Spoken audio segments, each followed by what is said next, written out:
The ಅಂತ ನನ್ನ cinema tight ಇಟ್ಟಾಗ ಒಂದಷ್ಟು ಜನ ಕೇಳಿದ್ರು ಕನ್ನಡ ಲೆಟ್ರಾ ಇಂಗ್ಲೀಷಾ, ಕನ್ನಡ ದಿ ದಿ ಅಂತಲೇ ಏನಕ್ಕೆ ಇಟ್ಟಿತ್ತು ಅಂತ ಇವತ್ತು ಕಾರಣ ಹೇಳ್ತೀನಿ. ಇದಕ್ಕೆ ಮುಂಚೆ ನನ್ನ ಟೀಮಲ್ಲಿ ಒಂದು 3 ಜನಕ್ಕೆ ಹೇಳಿದ್ದೆ. ದಿ ಅಂತಲೇ ಪರ್ಟಿಕ್ಯುಲರ್ ಇಡೋಕ್ಕೆ 3 ಜನ ಕಾರಣ. ಇಬ್ಬರು ನನ್ನ ಗುರುಗಳು, ಇನ್ನೊಂದು ಸುದೀಪ್ ಸರ್. ಸುದೀಪ್ ಸರ್ ಏನಕ್ಕೆ ಅಂದರೆ ನನಗೆ ತುಂಬ ಇಷ್ಟ. ಅದು ಆಟೋಮೆಟಿಕ್ ದಿ ಅನ್ನೋದು ತುಂಬ ಬಂದ್ಬಿಡ್ತು ನನಗೆ, ಅದು ಹೇಳ್ತೀನಿ. ಇಬ್ಬರು ವ್ಯಕ್ತಿಗಳಂದ್ರೆ ಇಬ್ಬರು ಗುರುಗಳು. ಒಬ್ಬರು ದಿಲ್ವಾರ್ ರಾಮದುರ್ಗ ಅಂತ ಅಂದ್ಬಿಟ್ಟು ಸುಧಾ ಮ್ಯಾಗ್ಝಿನಲ್ಲಿ ಕೆಲಸ ಮಾಡ್ತಿದ್ರು. ಇನ್ನೊಬ್ಬರು ನಾಗ್ತಿಹಳ್ಳಿ ಚಂದ್ರಶೇಖರ್ ಅವ್ರ ಅಳಿಯ ರಾಮ್ದೀಪ್ ಅಂತ. ಈ ಇಬ್ಬರು ಹೆಸರಿಂದನೂ ದಿ ಅನ್ನೋ ಅಕ್ಷರ ಎತ್ಕೊಂಡೆ. ಸೊ ನನಗೆ ದೀಪು ಸರ್, ಸುದೀಪ್ ಸರ್ ತುಂಬ ಇಷ್ಟ. ಸೊ ಅದಕ್ಕೋಸ್ಕರ 3 ವ್ಯಕ್ತಿಗಳು ಅದರಲ್ಲಿ ಬರಬೇಕು ಅಂತ ಹೇಳ್ಬಿಟ್ಟು ದಿ ಅಂತ ಟೈಟ್ಲ್ ಇಟ್ಟೆ. ಆ ದಿ ಅನ್ನೋ ಅಕ್ಷರ ನನಗೆ ಎಷ್ಟು ಚೆನ್ನಾಗಿ ಆಗ್ಬಂತು ಅಂದರೆ, ಸಿನಿಮಾ ನಾಯಕ ನಟಿ ಹೆಸರು ದಿಶಾ ರಮೇಶ್ ದಿ, ನಾವು ಶೂಟಿಂಗ್ ಮಾಡಿದ ಜಾಗ ದೇವರಾಯನ ದುರ್ಗ, ನಾವು ರೆಸಾರ್ಟ್ ಉಳ್ಕೊಂಡಿದ್ದ ಹೆಸರು ದೋಣಿ ಮೂಲೆ, ಆಲ್ಮೋಸ್ಟ್ ಎಲ್ಲನೂ ದಿ ಅಂತಲೇ ಬಂತು. ಆ್ಯಂಡ್ ದೇವ್ರ ಮನೆ ಪ್ರತಿಯೊಂದು ಕಡೆ ಶೂಟ್ ಮಾಡಿದಾಗ ಸೊ ಅಕ್ಷರ ಹಾಗಾಗಿ ದಿ ಅಂತಲೇ ಟೈಟ್ಲ್ ಇಟ್ಟಿದ್ದು. ಇನ್ನು ಸಿನಿಮಾ ಬಗ್ಗೆ ಹೇಳ್ಬೇಕಂದ್ರೆ ಇದು ಕಂಪ್ಲೀಟಾಗಿ ಒಂದು 80% ಕಾಡಲ್ಲೇ ನಡೆಯುವಂಥ ಕತೆ. ಕಾಡಲ್ಲಿ ಏನು ನಡೆಯೋ ಕತೆ ಅಂತ ಅಂದರೆ, ಈಗಿನ ಜನ್ರೇಷನ್ ಮ್ಯಾಕ್ಸಿಮಮ್ ಏನಂದರೆ ಒಂದು ಟ್ರಕ್ಕಿಂಗ್ ಹೋಗ್ಬೇಕಂದ್ರೆ ಹೊರಗೆ ಹೋಗ್ತಾರೆ. ಮೋಸ್ಟ್ ಆಫ್ ಆಲ್ ಕಾಡಿಗೆ ಹೋಗ್ಬೇಕು ಅಂತ ಹೋಗ್ತಾರೆ. ಅಂಥ ಕಾಡಿಗೆ ಹೋದಾಗ ಆ ಇಬ್ಬರು ಪ್ರೇಮಿಗಳ ಮಧ್ಯೆ ಏನೆಲ್ಲ ಆಗುತ್ತೆ ಅನ್ನೋದು ಚಿತ್ರದ ಕತೆ. ಇದು ಟ್ರಾವೆಲ್ ಆಗ್ತಾ ಹೋಗುತ್ತೆ. ಇದು ನಾನ್ ಲೀನಿಯರ್ ಕತೆ, ಪಾಸ್ಟ್ ಪ್ರೆಸೆಂಟ್ ಎರಡೂ ಮಿಕ್ಸ್ ಆಗ್ತಾ ಹೋಗುತ್ತೆ. ಗೊತ್ತಿಲ್ಲದೆ ಇರೋರ ಪಾತ್ರಗಳು ಒಳಗೆ ಎಂಟ್ರಿ ಆಗುತ್ತೆ. ಕೊನೆಗೆ ಏನಾಗುತ್ತೆ, ಆ ದಿ ಅಂದ್ರೆ ಏನು, ಅದೆಲ್ಲ ಸಿನಿಮಾದಲ್ಲೇ ನೋಡಬೇಕು. ಸರ್, ಇದು 2ನೇ ಸಿನಿಮಾ. ಇದಕ್ಕೆ ಮುಂಚೆ ಮಾಡಿದ್ದ ಸಿನಿಮಾ ರಿಲೀಸ್ ಆಗಲಿಲ್ಲ. ಕಡೆಮನೆ ಅಂತ ಒಂದು ಮಾಡಿದ್ದೆ, ಸೆನ್ಸಾರ್ ಕೂಡ ಆಯಿತು, ರಿಲೀಸ್ ಆಗಲಿಲ್ಲ. ಕೋವಿಡ್ ಕಾರಣದಿಂದ ಅದು ರಿಲೀಸ್ ಆಗಲಿಲ್ಲ. ಸೊ ಹಾಗಾಗಿ ಇದೇ ಅಫಿಷಿಯಲ್ ಆಗಿ ಮೊದಲನೇ ಸಿನಿಮಾ. ಅಂದರೆ ಸರಳವಾಗಿ ಕತೆಗಳನ್ನ ಹೇಳ್ಕೊಂಡು ಹೋಗೋದಕ್ಕಿಂತ ನಾನ್ ಲೀನಿಯರ್ ಕತೆ ಹೇಳಿದ್ರೆ ಅವ್ರ ತಲೆಗೆ ಸ್ವಲ್ಪ ಒಳ ಬಿಟ್ಟಂಗೆ ಆಗುತ್ತೆ.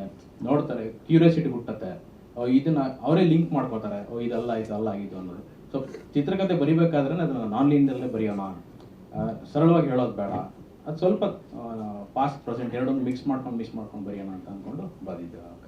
ಸರ್, ಖಂಡಿತ ಇಲ್ಲ, ಸಿಕ್ಕಿಲ್ಲ. ಸುಮಾರು ಒಂದು ನನ್ನ ಲಿಮಿಟೇಷನಲ್ಲಿ ಏನು ಸಾಧ್ಯ ಆಗುತ್ತೆ ದೀಪು ಸರ್ನ ಮೀಟ್ ಮಾಡಲಿಕ್ಕೆ ಪ್ರಯತ್ನ ಪಟ್ಟೆ. ಖಂಡಿತ ಸರ್, ನಾನು ಪ್ರಯತ್ನ ಪಟ್ಟಿದ್ದು, ಈಗ ಸ್ಟಿಲ್ ಪಡ್ತಾ ಇದ್ದೀನಿ. ಆ್ಯಕ್ಚುಲಿ ಬೇರೆ ಏನೋ ಅಂದ್ಕೊಂಡಿದ್ದೆ, ಬಟ್ ಅದಾಗಲಿಲ್ಲ ನನ್ನ ಕೆಲವೊಂದು ಅಡಕು ತೊಡಕುಗಳಿಂದ. ಬಟ್ ಇನ್ನು ಸ್ವಲ್ಪ ದಿನದಲ್ಲಿ ಮ್ಯಾಕ್ಸಿಮಮ್ ಪ್ರಯತ್ನ ಪಡ್ತೀನಿ ಸರ್. ಸರ್, ಇದು ಫ್ಯಾಕ್ಟ್ ಹೇಳ್ಬೇಕಂದ್ರೆ ಒಂದು 8 ತಿಂಗಳಿಂದ ನಾವು ರಿಲೀಸ್ಗೆ ರೆಡಿ ಮಾಡ್ಕೊಂಡಿದ್ವಿ. ಆವಾಗಲೇ ನಮ್ಮ ಹತ್ರ ಒಂದು ಸಣ್ಣ ಮಟ್ಟದಲ್ಲಿ ಅಮೌಂಟ್ ಇತ್ತು. ಇರೋ ಸತ್ಯ ಎಲ್ಲ ಹೇಳ್ಬಿಟ್ಟು ಮುಚ್ಚಿಡೋದೇನಿದ್ರಲ್ಲಿ 8 ತಿಂಗಳಿಂದ ನಾವು ರಿಲೀಸ್ ಡೇಟ್ ಮಾರ್ಚಲ್ಲಿ ಬರಬೇಕು ಅಂತ ನಾವು ಪ್ಲ್ಯಾನ್ ಮಾಡ್ಕೊಂಡ್ವಿ. ನಾವು ಮಾಡ್ಕೊಂಡಂಥ CG ವರ್ಕು ನಮಗೆ ಒಂದು ಸ್ವಲ್ಪನೂ ಚೆನ್ನಾಗಿ ಬರಲಿಲ್ಲ. ಎಲ್ಲೋ ಒಂದು ಕೊಟ್ಟಿದ್ವಿ ಇಲ್ಲೇ, ಬಟ್ ಅದು ಚೆನ್ನಾಗಿ ಬರಲಿಲ್ಲ. ಮತ್ತೆ ಅದನ್ನು ಹೋಗಿ ರೀಶೂಟ್ ಮಾಡಿಕೊಂಡು ಅದು CG ವರ್ಕ್ ತೊಗೊಂಡು ಬಂದಾಗ ನಮ್ಗೆ 7 ತಿಂಗಳು ಟೈಮ್ ತಿಂದಾಕ್ಬಿಡ್ತದೆ. ಸೊ ನಮ್ಗೆ ಇದೇ ಥರ ಬೇಕು. ಯಾಕಂದರೆ ನಮ್ಮ CG ಈಗ ನೀವು ಕರಡಿಯನ್ನು ಏನು ಸ್ಕ್ರೀನ್ ಮೇಲೆ ನೋಡಿದ್ವಲ್ಲ, ಅದು ಕರಡಿ ರೆಂಡ್ರಿಂಗ್ ಪ್ರೋಸೆಸ್ಸೇ ನಮಗೆ 3 ರಿಂದ 4 ತಿಂಗಳಾಗೋಯ್ತು. ಅದನ್ನು ಇಲ್ಲಿ ಮಾಡಿಸಿದಲ್ಲ, ಉಜ್ಬೇಕಿಸ್ತಾನಲ್ಲಿ ಮಾಡಿಸಿದ್ದು. ಸೊ ರೆಂಡರ್ ಪ್ರೋಸೆಸ್ ಮಾಡಿಸಿದ್ದು US ಅಲ್ಲಿ. ಹೌದು, ಬಟ್ ಅದು ಫಸ್ಟ್ ಟ್ರೈಲರಲ್ಲಿ ಬಂದಿದ್ದು ಅಷ್ಟು, ಅದೊಂದು 8 ರಿಂದ 10 ಸೆಕೆಂಡ್ ಮಾತ್ರ ನಮಗೆ ಚೆನ್ನಾಗಿ ಬಂತು. ಒಟ್ಟು ಸಿನಿಮಾ ನಾಯಕ ನಟನ ಜೊತೆ ಒಂದು ಕರಡಿ 5 ನಿಮಿಷದ ಒಂದು ಫೈಟ್ ಬರುತ್ತೆ. ಬಟ್ ಅದು ಕಂಪ್ಲೀಟ್ ಫೈಟ್ ನೋಡಿದಾಗ ನಮಗೆ ಫನ್ನಿ ಅಂತ ಅನ್ನಿಸ್ಬಿಡ್ತು, ಅಷ್ಟು ಚೆನ್ನಾಗಿ ಬರಲಿಲ್ಲ. ಸೊ ನಮಗೆ ಮೇಜರ್ ಪಾಯಿಂಟ್ ಅದಿರೋದ್ರಿಂದ ನಾವು ಆ ಪೋರ್ಷನ್ನ ಮತ್ತೆ ಇನ್ನೊಂದ್ಸಲ VFX ಆರ್ಟಿಸ್ಟ್ನ ಮೀಟ್ ಮಾಡಿ, ಟೆಕ್ನಿಷಿಯನ್ ಇವಾಗ ಎಲ್ಲಿ ಮಾಡಿಸಿದ್ರೆ ಹೆಂಗೆ ನಮ್ಮ ಬಜೆಟ್ಗೆ ಸಿಗುತ್ತೆ ಅಂತ ಅಂದ್ಬಿಟ್ಟು, ಸೊ ಒಂದು 8 ರಿಂದ 10 ತಿಂಗಳು ನಮ್ಗೆ ಅಲ್ಲೇ ಹೋಯ್ತು. ಅವ್ರು ಪ್ರತಿಯೊಂದು ಫೈಲ್ಸ್ನ ಮಾಡಿ ನಮಗೆ ಕಳಿಸ್ಬೇಕು, ನಾವಿಲ್ಲಿ ಡೌನ್ಲೋಡ್ ಪ್ರೋಸೆಸ್ ಮಾಡ್ಕೋಬೇಕು, ಮತ್ತು ಅದು ನಮ್ಮ ಸೀಕ್ವೆನ್ಸಿಗೆ ತಕ್ಕನ ಕೂರಿಸ್ಕೊಂಡು ಕರೆಕ್ಟಾಗಿ ಇದೆಯಾ ಅಂತ ನೋಡಿಕೊಂಡು. ಸೊ ಆ ಒಂದು ಪ್ರೋಸೆಸ್ಸಲ್ಲಿ 8 ತಿಂಗಳಾಗಿದ್ದರಿಂದ ತಡ ಆಯಿತು ಸಿನಿಮಾ. CG ಪೋರ್ಷನ್ ಟೋಟಲ್ ಒಂದು 12 ನಿಮಿಷ ಬರ್ಬೋದು. ಅಂದರೆ ಕರಡಿ, ಆನೆ, ಅವು ಯಾವುದೇ ಸಿನಿಮಾದಲ್ಲಿ ಬಳಸಿರುವಂಥ ಎಲ್ಲ ಪ್ರಾಣಿಗಳು CGನೇ ಮಾಡಿಸಿರೋದು. ಸೊ ಅದಕ್ಕೂ ಹಾಗಾಗಿನೇ ತುಂಬ ಸಮಯ ತಿಂದಾಕ್ಬಿಡೋದು. ಅದಕ್ಕೆ ಪರ್ಫೆಕ್ಟಾಗಿ ಬರಬೇಕು ಅನ್ನೋ ಕಾರಣಕ್ಕೆ ಲೇಟ್ ಆಯಿತು ಸ್ವಲ್ಪ. ಸರ್, ಕತೆ ಬರೆದಾಗ ನಾನು ಕತೆ ಬರೀಬೇಕಾದ್ರೆ ನನ್ನನ್ನು ನಾನು ಹಾಕೊಂಡು ಬರೆದ್ಬಿಟ್ಟಿರ್ತೀನಿ. ಓಕೆ, ಈ ಸಂದರ್ಭದಲ್ಲಿ ಹೆಂಗೆ ರಿಯಾಕ್ಟ್ ಮಾಡ್ತಾನೆ ಅಂತಂದು ಬರೆದಿದ್ದೀನಿ.